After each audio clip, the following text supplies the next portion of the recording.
Have you ever felt invisible in a room full of people like your worth was something only you could see? Grace Whitmore wasn't flashy. She wore secondhand shoes, poured coffee into a dented thermos, and blended into the background of boardrooms where she worked harder than anyone else. No one really noticed her, except an old war veteran next door and a quiet millionaire who was watching more than he let on. Then one invitation changed everything. She was asked to attend a gala filled with polished smiles, whispered judgments, and people who didn't expect much from someone who looked like that. But Grace had something they couldn't see: kindness, grit, and a story that would soon silence the entire room. What would you do if offered a seat among the very people who overlooked you? Would you go? Would you stay silent, or finally let them see who you really are? This is not just a story about a woman at a gala. It's a story about every quiet person who ever lit up a room, not with appearance, but with grace. If your heart has ever been underestimated, come closer. This story is for you. Grace adjusted the collar of her thrifted coat, stepping into the morning fog of Tacoma coffee thermos, in hand and dreams folded deep in her pocket. The air smelled like wet bark and roasted beans from the corner roastery. She walked slowly, deliberately, her boots brushing through a blanket of maple leaves. Across the narrow street, Frank Delaney sat on his porch swing, a folded Tacoma Tribune in one hand and a pair of smudged bifocals perched low on his nose. Some folks got light, he muttered, not quite looking up. They don't even know it. Grace smiled, tipping her thermos toward him in greeting. Good morning, Frank. He raised his newspaper in salute. Mornin', Grace. Got your whole world in that mug. Don't you? Just the caffeine part, she chuckled, taking a slow sip. The coffee had cooled slightly, too bitter, but familiar. She held it close anyway. A pair of hummingbirds darted around the feeder, hanging near Frank's porch. The beads of condensation on his window glistened like tiny chandeliers, catching the soft, gray light of an overcast November morning. Need help with the groceries? She asked, noticing the brown paper bags stacked unevenly near his feet. Wouldn't say no to strong arms and a kind soul. Together, they carried the bags inside. His home smelled of cedar and distant jazz, dusty but alive. Grace noticed the record player resting on an old sewing table in the corner, surrounded by vinyl jackets curled at the edges. You still listen to those? She asked, nodding toward the player. Some nights, Frank replied. The quiet needs melody sometimes. Back outside, Grace walked briskly to her bus stop. A faded signpost leaned just enough to cast a crooked shadow across the sidewalk. She caught the 7:45 to downtown, where a tall glass building housed the public relations firm she worked at on the 6th floor, next to the printer that never quite worked. Inside the office, the mood was caffeinated and clipped. Grace settled into her cubicle, coat draped over the back of her chair. Her computer blinked patiently. Ethan Sterling, head of corporate partnerships, stood near the conference table. Sleeves rolled and voice calm. His confidence wasn't loud. It was practiced, measured. He acknowledged everyone, but when his eyes landed on Grace, he paused. Before we dive in, he said, tapping the tablet in his hand, just a quick nod to Grace for catching that client, quote, correction before it went out. Saved us some face. Nice catch. A few heads turned her way. Grace smiled gently and whispered, Thanks, barely audible over the tapping keyboards. Cliff Reynolds leaned back in his chair, adjusting the cuffs of his pressed shirt. That's Grace for you, he said with a sideways smirk. Always behind the curtain, quiet, modest, like wallpaper, reliable wallpaper. The room chuckled, politely enough to pretend it wasn't cruel. Grace looked down at her hands. The coffee stain on her sleeve had dried. She said nothing. At lunch, she escaped to Sunrise Cafe, the corner diner 2 blocks away. Frank's favorite. She slid into a booth by the window, where he always claimed the seat with the view. The waitress, Loretta, poured her a refill without asking. Your neighbor was in here earlier, she said, used his senior discount and left a $5 tip. Said it was for the sunshine and the fog. Whatever that means. Grace smiled, stirring her coffee with a chipped spoon. She stared out the window, watching the city breathe. That evening, back on her porch, Frank appeared beside her with something wrapped in flannel. Got something for you, he said. It's not new, but it's true. He unwrapped an old vinyl record. Thelonious Monk, straight, no chaser. Music finds those who listen, he said, holding it out like a secret, not those who speak loud. Grace took it like it might crumble in her hands. I don't have a record player. You got ears and a neighbor who does, he replied. Later that night, as she pulled her coat tighter around her shoulders and stared at the porch light across the street, her phone buzzed. Ethan's name appeared. Hey, Grace, this might be out of the blue, but would you be interested in joining me at the Thanksgiving Gala next weekend dress formal? Think about it. She stared at the screen for a long moment. She hesitated. Grace glanced at Clara, then at her own gloved hands, resting in her lap. The satin was slightly wrinkled, second-hand, but clean. She tucked her mother's vintage clutch under one arm and nodded faintly. As they drove through the city, the skyline of Tacoma glimmered through a veil of light mist. The harbor reflected streaks of gold from the early evening lights, while jazz from the car's radio hummed, low smooth and melancholic, like it was narrating a secret. So, Clara said gently. First time at the gala, Grace nodded.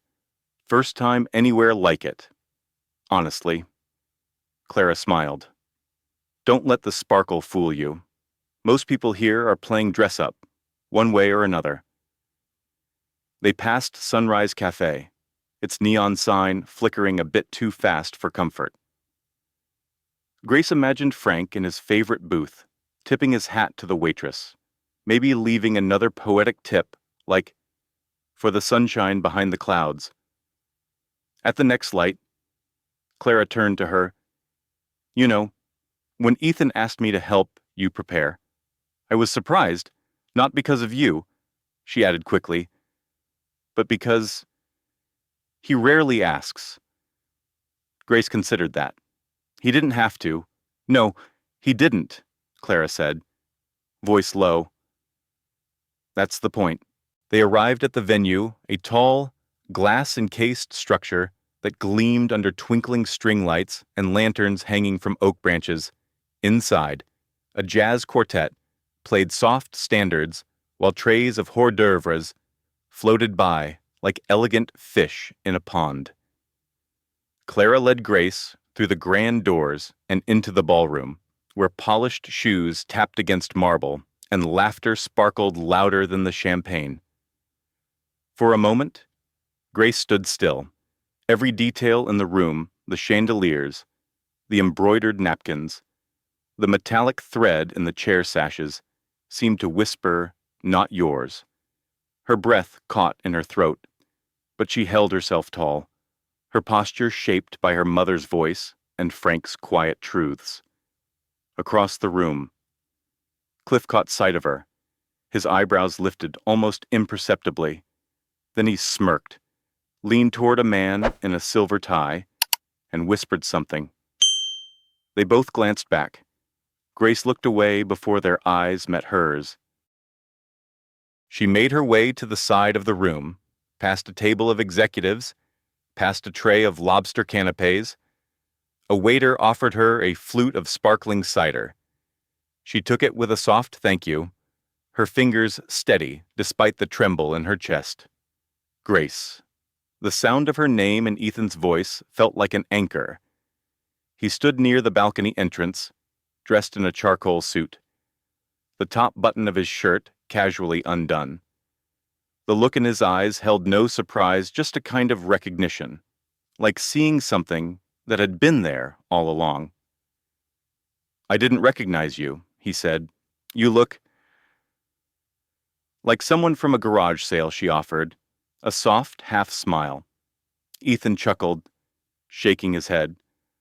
"Like someone I'm glad is here?" They stepped onto the balcony together. The air was cool but not biting, and the city stretched before them in quiet elegance. "I heard what Cliff said, in your office," she said softly, not looking at him. "I didn't then, but I do now." Ethan leaned on the railing. "He's noise. Your signal." Grace looked up at him. "Why me? Why bring someone who doesn't fit because you do?" he said, "in all the ways that matter." Inside. A toast began. The room applauded politely, the clinking of glasses rising like wind chimes. "Do you ever feel like you're borrowing the moment?" she asked. "All the time," Ethan replied. "But then I remind myself some of us were just raised to be quiet about what we deserve." Back inside, Clara found them again. "Photo booths open," she said brightly. "Before the crowd floods it." Grace hesitated. "I've never liked being in front of the camera." "Well," Clara said, looping her arm through Grace's, "tonight's not about what you've liked. It's about what you've earned." They posed together in front of a faux golden arch, and the photographer snapped 3 pictures in quick succession. In the third, Grace laughed, genuine, unguarded. Later, while waiting for the valet, Grace overheard a pair of young guests chatting nearby. "I think she's with the catering staff." One whispered, "Or maybe a charity placement, no bun." The other said, lowering her voice, "She came with Mr. Sloan." The first girl raised her brows. "Really, huh?" Clara turned to Grace, unbothered. "People always need categories. They feel safer with labels." Grace exhaled slowly. "I'd rather be remembered than categorized." Clara smiled. "That's why you will be—" She squeezed Grace's hand and motioned toward the arriving sedan. "You'll be remembered." A faded photograph of Grace's mother at her own first gala sits beside a candle as she helps Grace hem her gown. Rain tapped against the roof like a soft drum roll, the house glowing with golden kitchen light against the pale night. The mercury stuck around 46 degrees outside. Grace leaned over the old oak table, needle sliding through emerald fabric, as her mother, Rachel, looked on.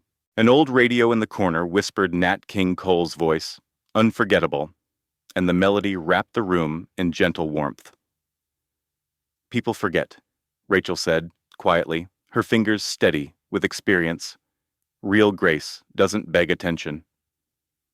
She paused, studying the photograph, a young woman in a chiffon gown, gloves neatly fitted, the edges of the picture curled from time. Grace didn't look away. "You looked happy." She tucked the needle back into the pincushion and straightened the seam. Nancy, her younger sister, perched on a stool by the sewing machine, twisted a strand of her blonde hair around a finger. "Happy and nervous," Rachel recalled. "That was the church fundraiser. I borrowed gloves from the pastor's wife. Thought they'd dress me up, but halfway through, someone whispered I was trying too hard. But then I gave a speech and got applause." Rachel smiled at the memory. They forgot the gloves. They remembered the words. Grace's brow softened. "That's what I want tonight, Nancy rolled her eyes in an older sister way. What you want is to stop calling it tonight. It's your night. Own it. Grace let out a quiet laugh. Baby steps. She lifted the brooch Rachel held, out a silver filigree piece with a single pearl.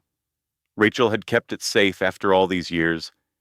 Mother's touch, Grace said, fastening it at the neckline. The pearl caught candlelight and shimmered. The dress fell smoothly now, hem even, seams flat. Rachel stepped back, hands on hips. Now walk like you're made of more than fabric. Grace slid off the stool and stood tall. Her nail polish was chipped soft pink with faded tips, but Nancy pressed her hand and produced a small bottle of matching polish. 2 seconds, she said, applying a steady coat. She paused at Grace's gaze. Perfect, she whispered. Outside, a car door clicked. Grace swept her hand over the dress one last time. Rain had stopped, and the drizzle had left the driveway glistening. She pulled on simple black heels, her mother's from 3 decades ago, and took a steady breath. Nancy grabbed Grace's arm. Come on. Glamour waits. Grace stepped into the hallway, smooth skirt swishing over the hardwood. Frank's silhouette appeared in the window across the street, framed by pale porch light. He watched quietly, head tilted slightly. She'll change more than this night, he murmured. Voice soft enough only the wind could carry. Nancy followed Grace outside and murmured, It suits you. Grace nodded, glancing once more into the night. Inside, the radio faded softly to instrumental, Nat King Cole drifting away like a promise. She lifted her chin, straightened her shoulders, and walked toward the waiting car. Its headlights reflected off the rain-slick pavement, ever so often, in puddles. She caught a glimpse of the brooch sparkling. A small weight of confidence settled in her chest. The car door closed behind her. Silence fell, but inside Grace's mind, her mother's words echoed. Real Grace doesn't beg attention. Frank's eyes followed her departure. The glow from his porch lantern landed upon his face, the kind of quiet pride reserved for unseen moments. His fingers brushed against the window. She's ready, he whispered. Grace stepped into the ballroom, heart pounding louder than the jazz band's trumpet. For a moment, she didn't move.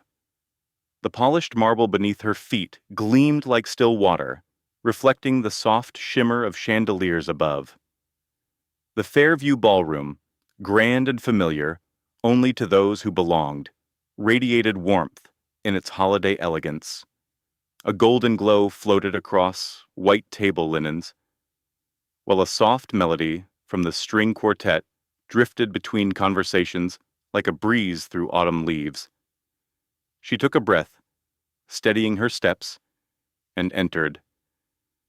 Her heels tapped gently as she walked further into the sea of navy suits, silk dresses, and champagne flutes. Conversations ebbed and swelled, glasses clinked in quiet rhythm, the scent of roasted chestnuts, citrus-spiced candles, and cinnamon cider floated in the air, mingling with subtle hints of perfume and old wood. Eyes turned toward her, not all at once, but in waves. Some glanced and nodded politely, others lingered just a heartbeat longer, their expressions hovering between curiosity and mild surprise. A few mostly younger guests with designer labels stitched into their collars let their eyes drift away before fully registering her. Cliff stood near the bar, half turned toward her.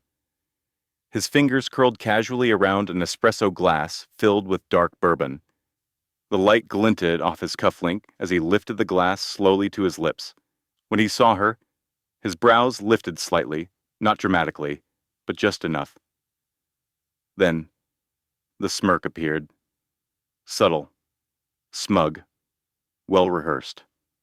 He hasn't changed.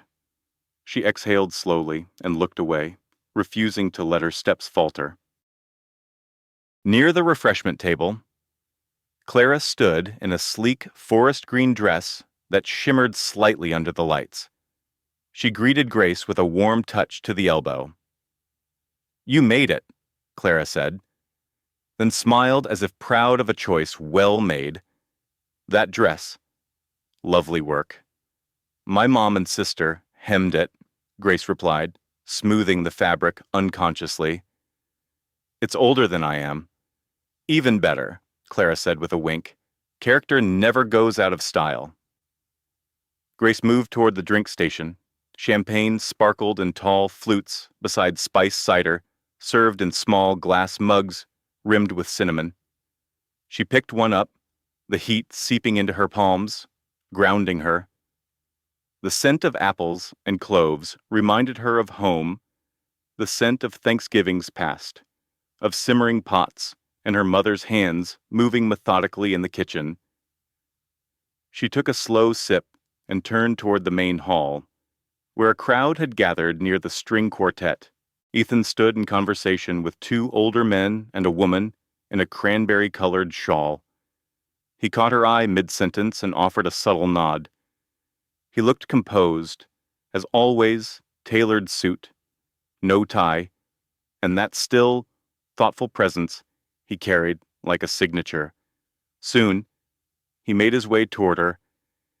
"You clean up well," he said, his tone light. "Not bad for a girl with borrowed heels," Grace replied, and a flicker of a smile touched her lips. He studied her a moment.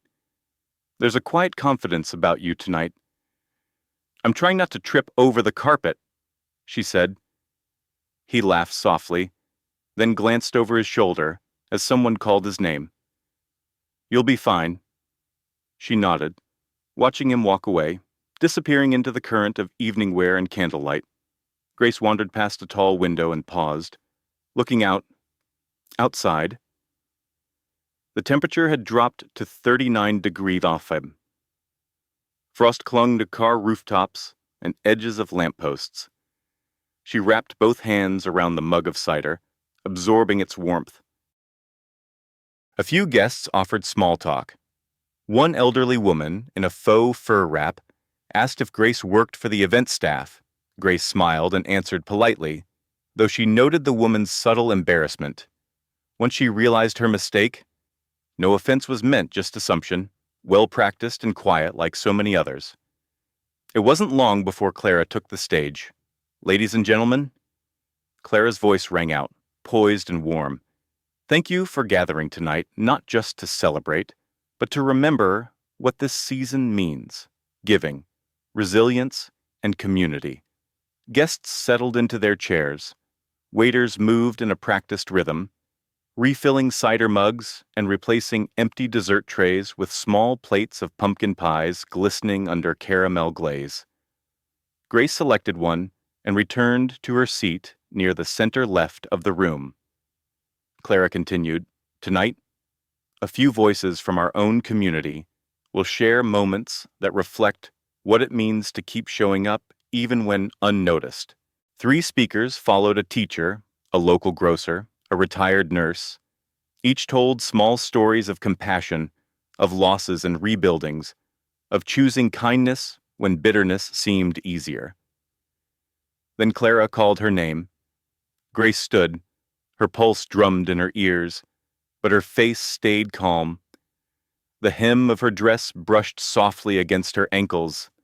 As she stepped onto the platform, the room held its breath. "I wasn't sure what to share," she began, voice firm but soft, "until I thought of my mother." A few heads tilted. "She's the reason I show up to anything. The kind of woman who repairs what breaks, even if she's not the one who broke it." She went on to describe the winter storm that tore their porch apart 3 years ago.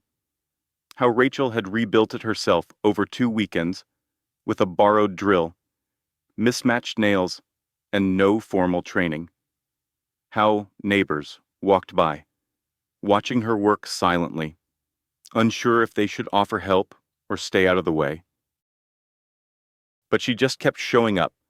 Grace said, "No applause, no praise, just action." As she spoke, the room began to shift, not in noise, but in posture. People leaned forward. One man rested his elbow on the table and tapped his fingers. Slowly. A woman near the back lowered her glass, eyes fixed on Grace. "She taught me that doing the right thing rarely gets noticed right away," Grace continued, "but it lasts longer than the things that shout for attention." A beat of silence followed her last words, then quiet nods, a slow exhale from somewhere near the front. The music didn't resume immediately. There was space for what had just been said. Grace stepped off the platform, unsure what to do with her hands. Ethan met her partway. "That story," he said softly. "You just outshined the CEO table." She blinked. "You're joking."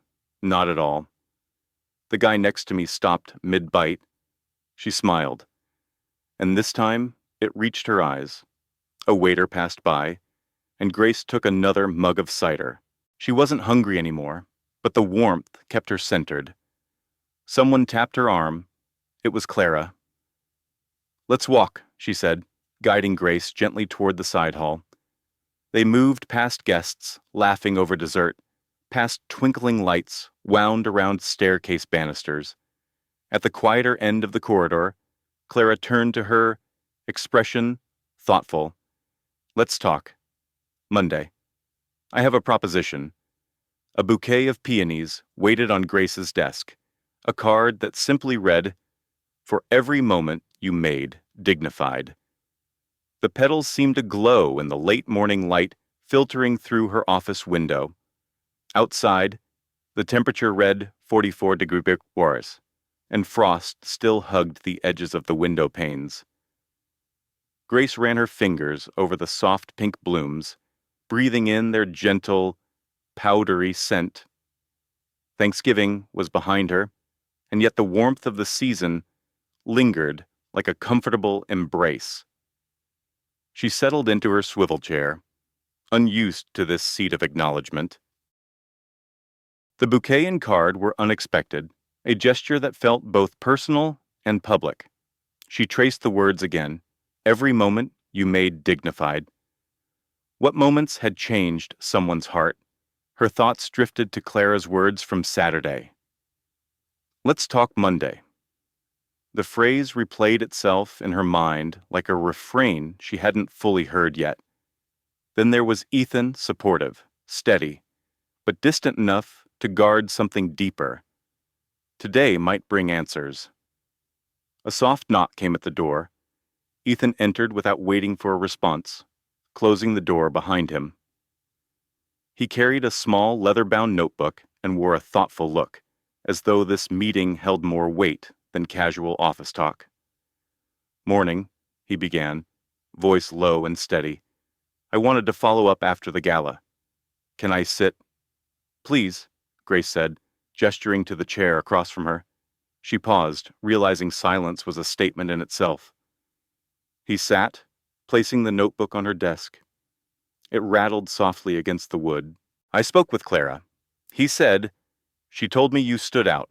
She asked if you'd be interested in co-leading the holiday benefit." Grace's pulse quickened. The holiday benefit was the biggest event of the year. Board-level oversight, donor engagement, program design. Her throat went dry. I don't know," she whispered. "I've never done anything like that. I don't even know where to start." Ethan leaned forward. "You already started, you just didn't realize. You brought honesty, dignity, and real story. That's exactly what this benefit needs."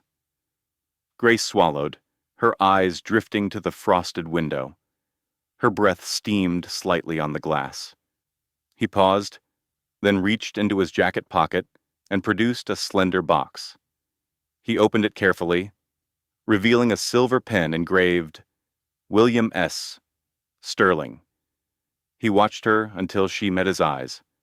"This belonged to my father. He used it to sign the foundation's first charter. He believed that every meaningful beginning deserves a steady hand. Grace stared at the pen. Its weight felt meaningful, tangible, a promise and a responsibility all at once. She ran a fingertip over the engraving. Why me? He folded his hands.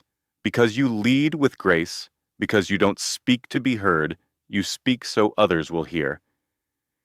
Because when you told your story at the gala, it wasn't polished, it was real. Grace felt an ache in her chest. So many times she'd hidden behind neat seams and polite words. Now she saw those qualities differently, less as shields, more as strengths. He leaned back. I want you to have this pen.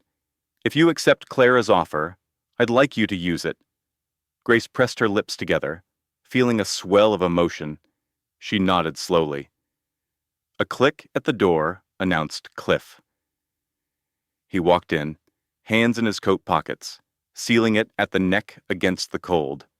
Morning, Cliff said, eyebrows raised as he spotted the bouquet and pen box. Grace looked up. Morning. Cliff. He offered a brief half smile. Heard you might be steering the event, he said quietly. Well, congratulations. Grace blinked, surprised. Thank you. Cliff nodded. It takes guts to stand out at a board meeting and the gala. You've certainly earned your place. He turned and left, and the door clicked shut behind him. Grace exhaled, her shoulders sinking as relief washed over her. She turned to Ethan.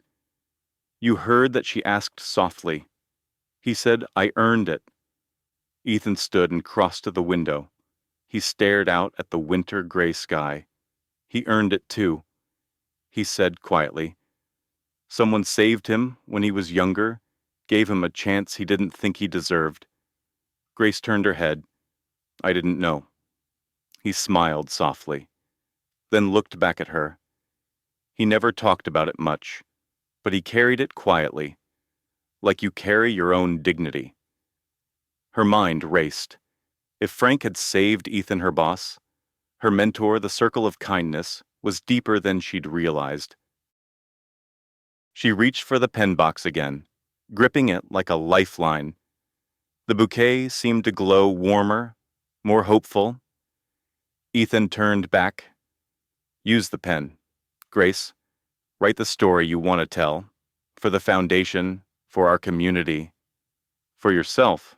Her voice came softly, but with unexpected strength. Thank you. I will. The two stood together in silence for a moment. The hum of the office around them softened by possibility. Outside, the frost shifted, ready to thaw. If only someone gave it time. Ethan watched her and said quietly, and I think he deserves a seat at that gala. The diner smelled like burnt toast, and Hope Grace stirred her coffee.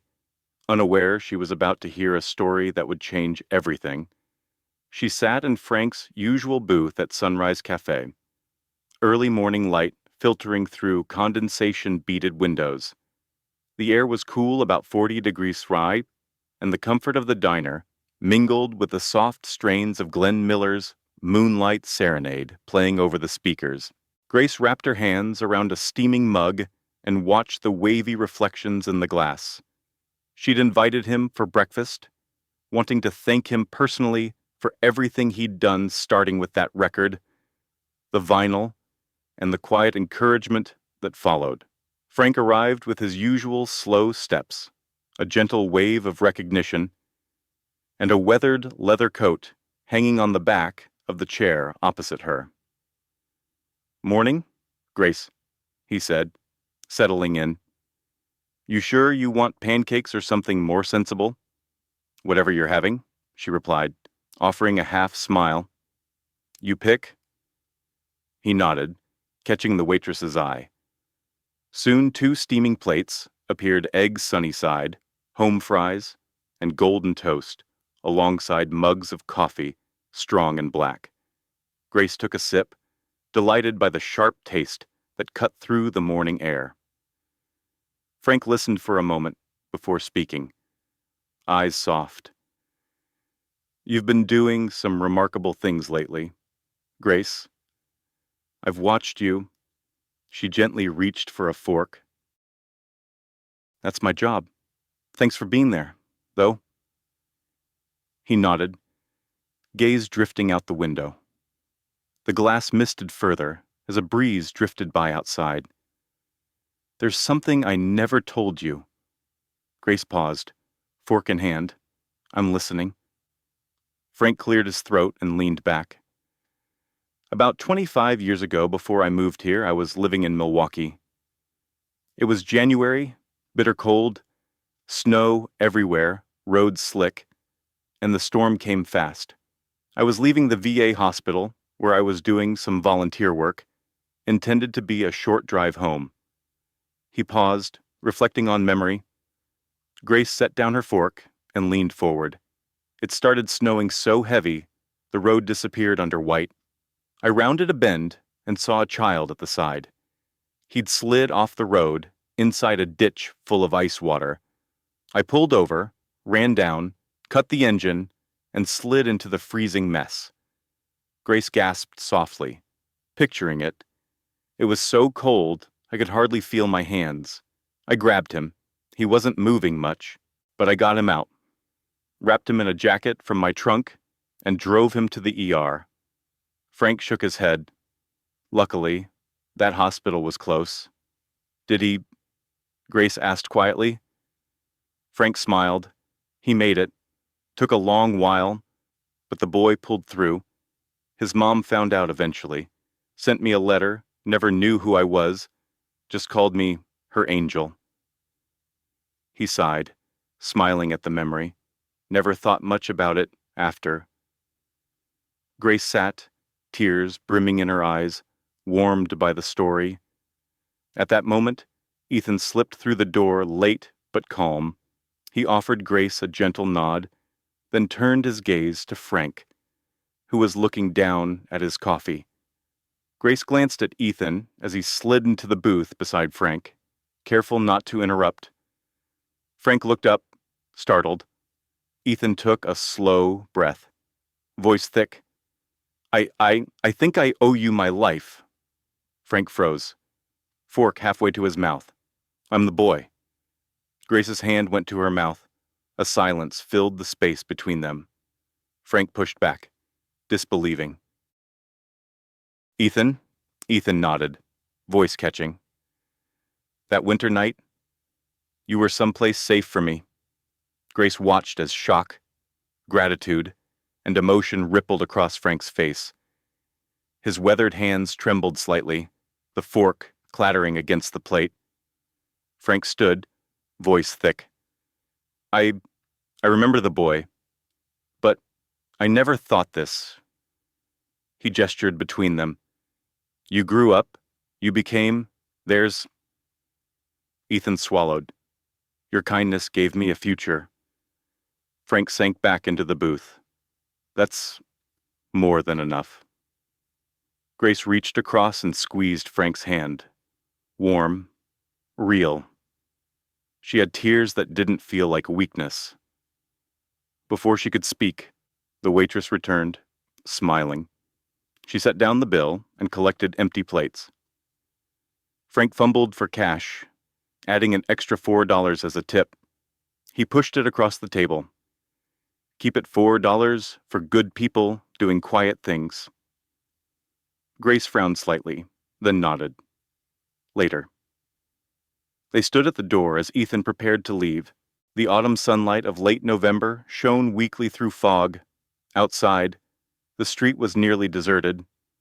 Grace stepped forward first. "That story. Thank you." Frank looked at Ethan. "I had no idea." Ethan replied, softly, "Neither did I until tonight." Frank placed a hand on Ethan's shoulder. "You've made me proud." As they walked toward their cars, Ethan paused. "Mr. Delaney, if you're comfortable, I'd like to formally invite you to speak at the holiday gala." to tell that story. Frank's breath caught. Me? At the gala, Ethan nodded. Yes. Frank swallowed hard, eyes meeting Ethan's. I need time. Grace reached for Frank's arm. Of course. They paused in the cold morning air. Steam rose from their breaths. Glenn Miller's tune, distant, hummed through the diner doors. Ethan offered a soft smile. No rush. Frank nodded, overwhelmed. Grace watched him hesitating, understanding he sensed something larger than himself shifting that morning. Ethan's next words hung in the air as Grace watched Frank's struggle to find his voice.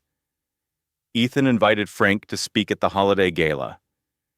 Frank hesitates, overwhelmed. Grace stared at the embossed letterhead on Clara's proposal. It felt heavier than paper should. Sunlight glimmered through a frosty window at the charity headquarters. It was December 1st, and the thermometer outside the office read a brisk 38 degrees. Inside, festive garlands wound around doorframes, and amber string lights cast a cozy glow over polished wood and the soft whir of a heater. Grace held the letterhead in her fingers, the weight of expectation nestled between the embossed logo and her name typed below. Clara stood nearby, adjusting a vintage brooch pinned to her lapel, delicate silver filigree that mirrored the one Rachel had given Grace. It caught Grace's eye, as if lighting a spark of recognition. This, Clara said gently, is your invitation to co-direct the holiday benefit, you and I, together. Grace inhaled slowly. Clara, I'm honored. I never expected this. Clara nodded, her posture both confident and entirely supportive. Because you don't announce yourself. Grace, you let your actions speak. That's leadership. Grace swallowed. She thought of her second-hand gown at the gala, of Ethan's unwavering support, of Frank's voice steadying hers, but self-doubt lingered like the chill outside. She shifted on the chair, eyes moving to Ethan, who stood just inside the door, observing quietly. His expression was still, nearly hidden, but his presence provided a steadying heartbeat in her chest. I have doubts, she admitted. Finally, I don't look like the people who usually lead these events. I don't have their polish. Clara leaned forward. That's exactly why you're needed. Grace bit her lip. Then she closed her eyes, thinking of Rachel's hesitant confidence, of Frank's lifetime of quiet action, of Ethan's gift of the pen. Ethan stepped forward then, voice calm, resonant. The best leaders never announce themselves, he said. They're revealed. Like the story you told at the gala took a few moments of silence, then the room listened. That's leadership too. Grace opened her eyes. What if it's not enough? He gave a small smile. What if it is? Clara slipped a pristine folder across the desk. There's the agenda, the budget, names of sponsors who want someone genuine to lead this year. Not polished platitudes, but real purpose. Grace glanced down. She saw bolded headings, program, speakers, logistics, under lead speaker. A blank line awaited. She looked at Clara, then at Ethan, then back at the page. If I say yes, Grace finally said, voice soft but firm, I have one condition. Clara and Ethan both looked up. Grace drew a breath. Frank Delaney must speak at the event. His story of pulling someone from the snow, it needs to be told. A spark of hesitation flickered in Clara's eyes.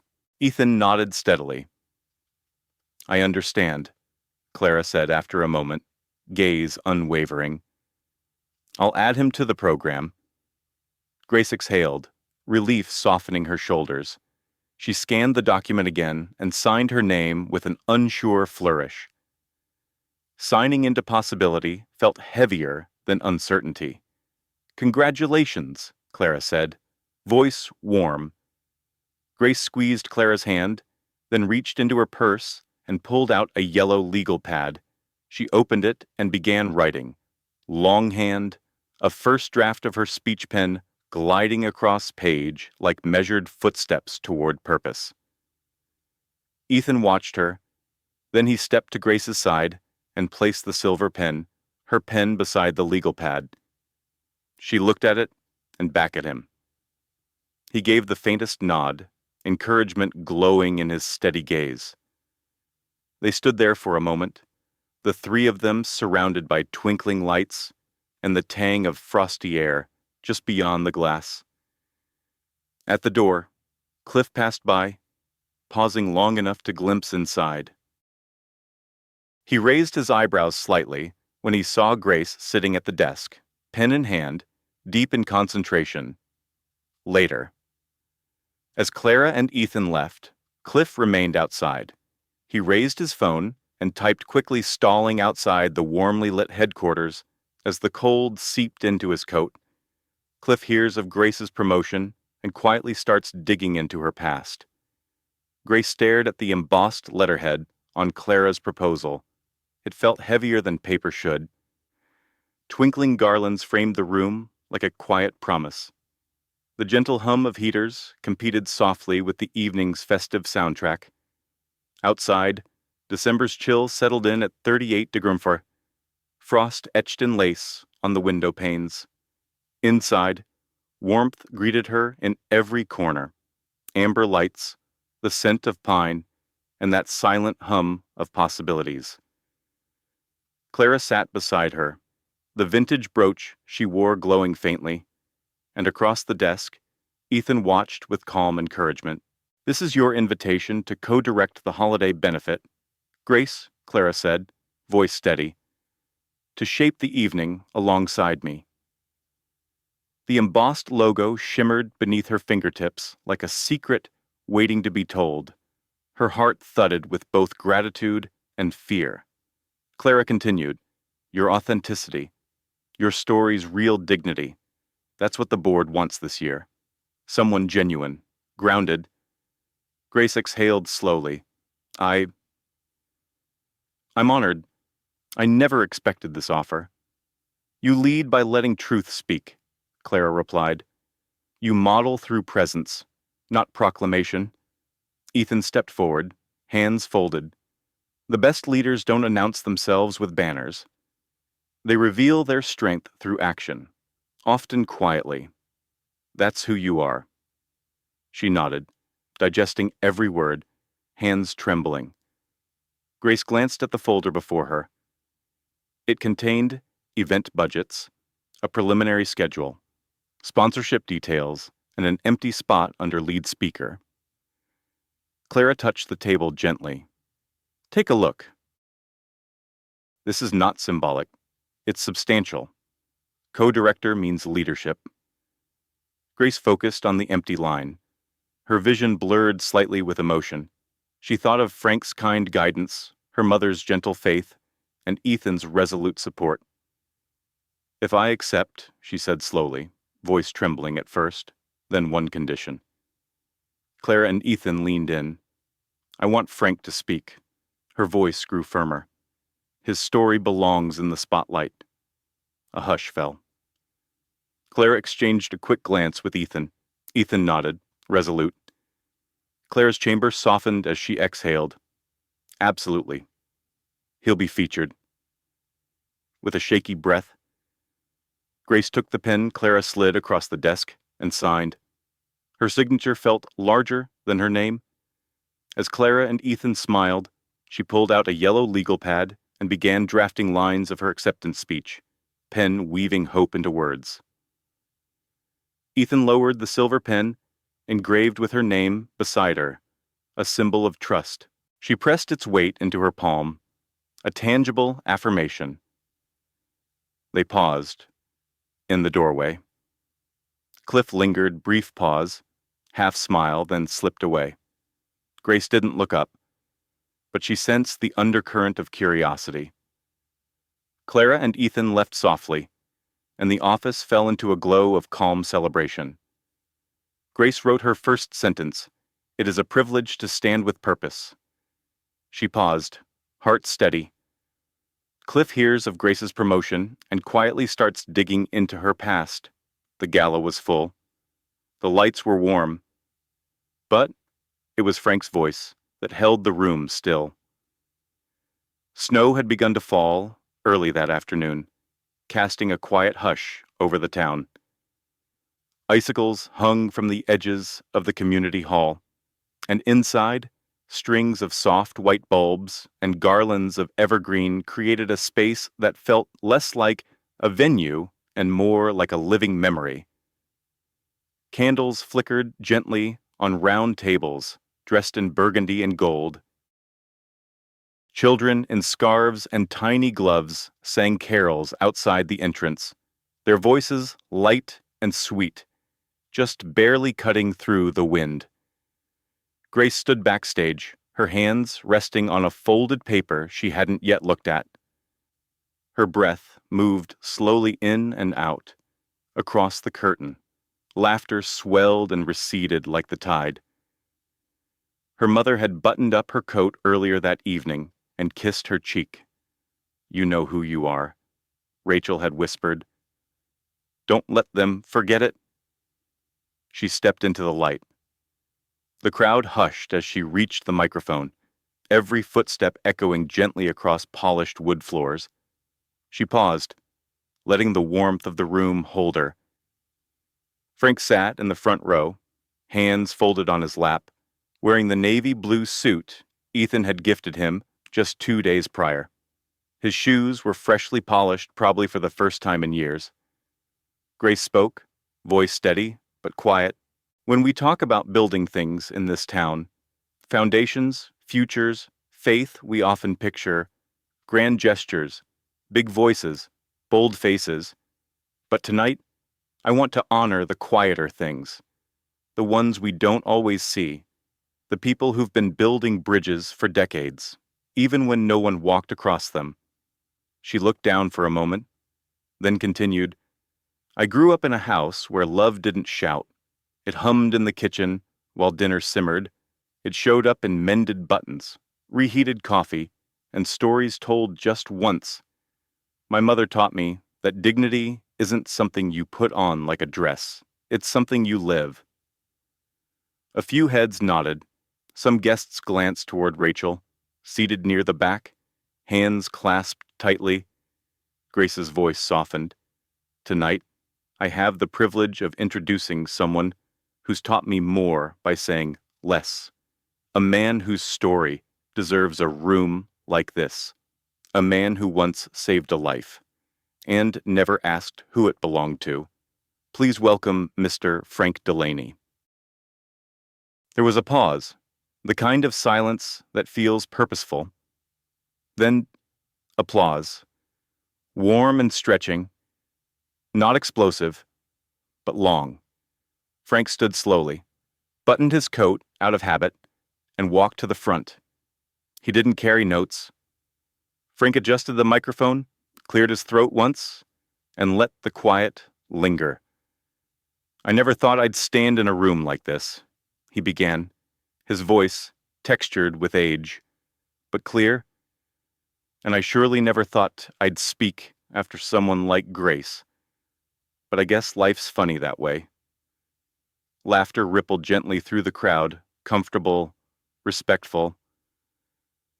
"I moved to Tacoma after the war," he continued, "because I wanted a quieter life. I worked jobs with my hands, didn't talk much.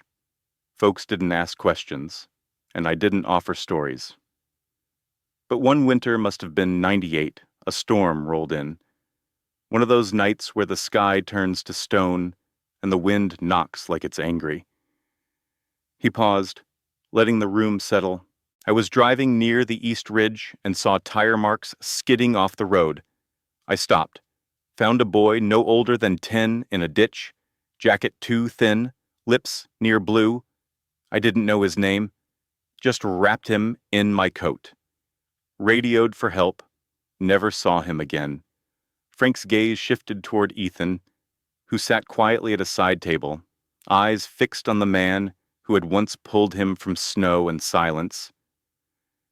I didn't think about it again for years, Frank said softly.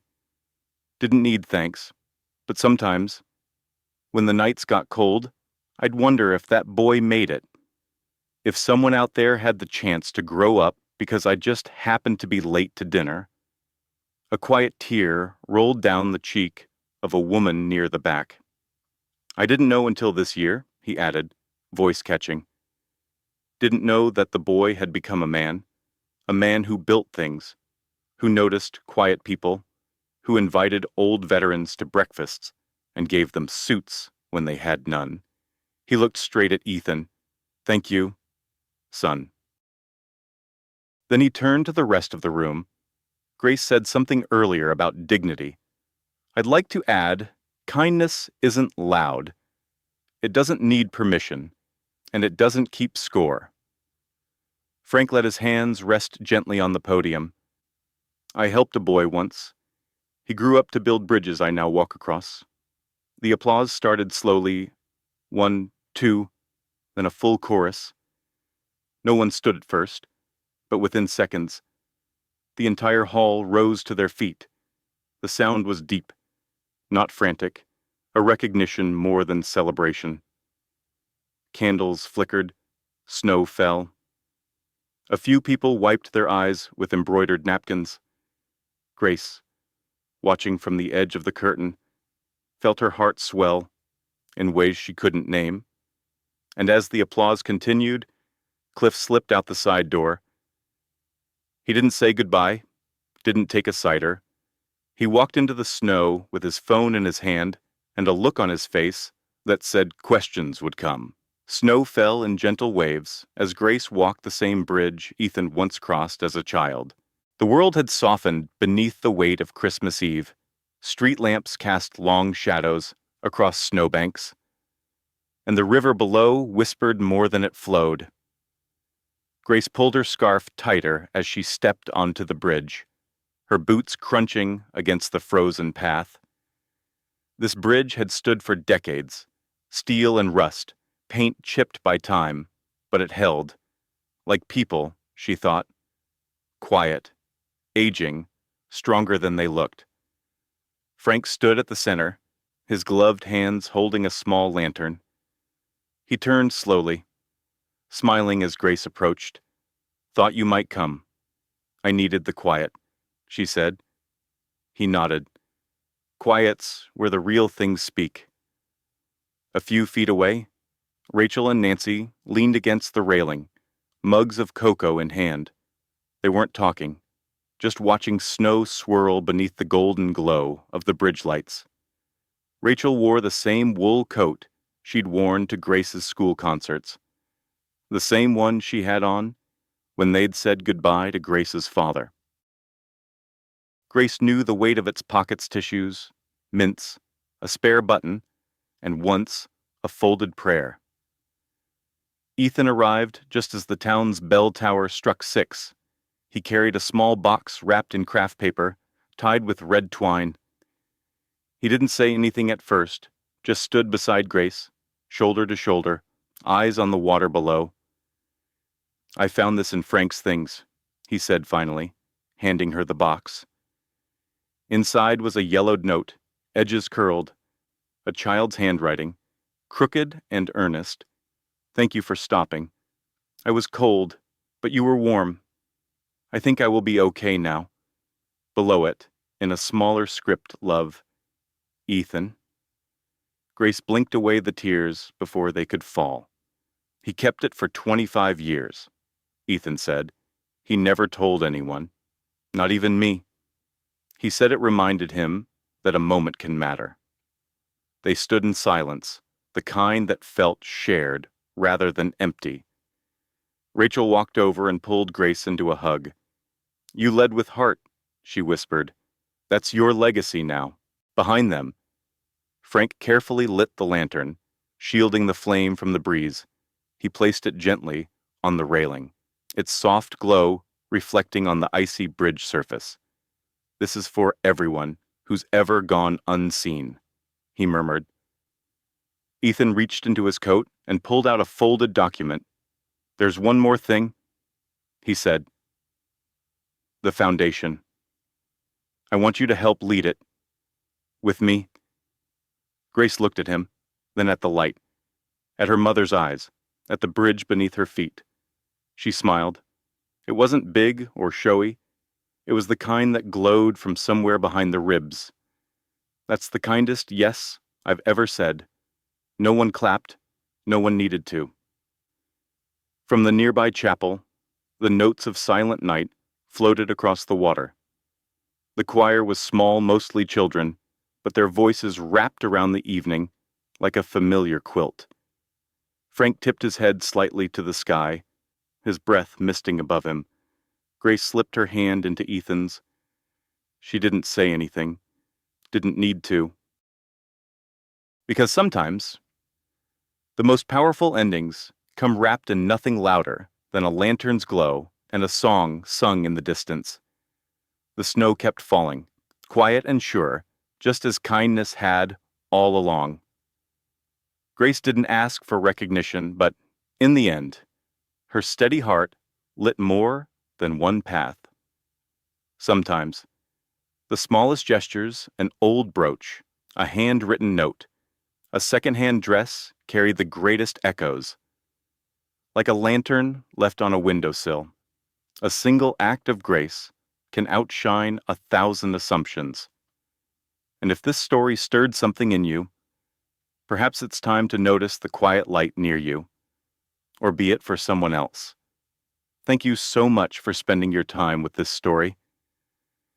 If it touched your heart, even just a little, please consider giving it a like, sharing it with someone who might need it today, and subscribing to our channel at Shining Stories. Every story is a light, and your support helps it shine farther.